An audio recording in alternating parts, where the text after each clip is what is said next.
Alors qu'il est le choix numéro 1 du Parti des peuples africains Côte d'Ivoire, Laurent Gbagbo pourrait voir sa candidature rejetée en raison de sa condamnation à 20 ans de prison par la justice ivoirienne. À quelques 3 ans de la prochaine élection présidentielle en Côte d'Ivoire, les partis politiques ivoiriens affûtant déjà leurs armes. Dans les différents états-majors, notamment au Parti des peuples africains Côte d'Ivoire, les choix sont déjà faits. Laurent Gbagbo pas à l'abri d'une invalidation de sa candidature sans surprise aucune. Laurent Gbagbo, l'ancien chef de l'État ivoirien, revenu d'exil, le 17 juin 2021, devrait conduire la destinée du PPACI face à des candidats comme Alassane Ouattara du RHDP et Henri Konan Bédié du PDCIRDA. Mais ce choix, s'il est avéré, ne sera pas sans risque pour le cadet des formations politiques ivoiriennes.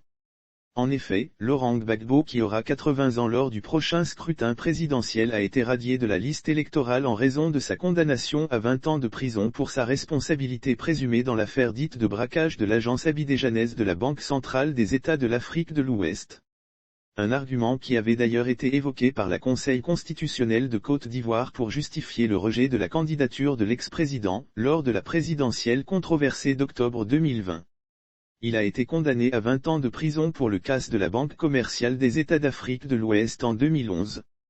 N'ayant pas bénéficié de la loi d'amnistie de 2018, il ne figure plus sur la liste électorale. Il a été condamné à 20 ans de prison pour le casse de la Banque commerciale des États d'Afrique de l'Ouest en 2011.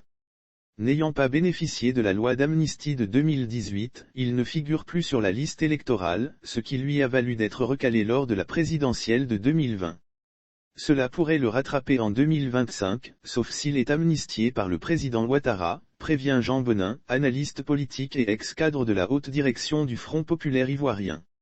Lire aussi Ouattara, Bédié, Gbagbo, ces 3 grands qui refusent la retraite politique. Dans une publication sur sa page Facebook, l'ex-vice-président du parti de Pascal Afine-Guessant fait également remarquer qu'une réintroduction du verrou d'âge à 75 ans comme condition d'éligibilité à cette élection devrait également disqualifier d'office l'époux de l'ex-première dame Simone Yves Gbagbo. Toutefois souligne-t-il qu'il n'y a aucune chance de voir le parti de Laurent Gbagbo accéder à la tête du pays.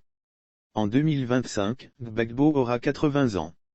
Il semble pourtant physiquement plus fatigué que Bédié et Ado, a-t-il laissé entendre. Hypothèse rejetée du côté du PPACI. Du côté du Parti des peuples africains Côte d'Ivoire, aucune de ces 2 hypothèses n'est à envisager. Laurent Gbagbo sera bel et bien le candidat du parti et Justin Koné-Katinan ne manque pas d'occasion pour lancer de sévères mises en garde contre toute invalidation de la candidature de son mentor. Il faut arrêter avec la provocation. Nous ne voulons plus de crise dans ce pays, mais si les gens nous cherchent, ils nous trouveront, a prévenu l'ancien exilé politique, rejetant au passage toute hypothèse d'une non-candidature de Laurent Gbagbo. Le jour où ils disent que l'âge électoral est fixé à 75 ans, Laurent Gbagbo aura 75 ans. S'ils disent que c'est 39 ans, Laurent Gbagbo aura 39 ans.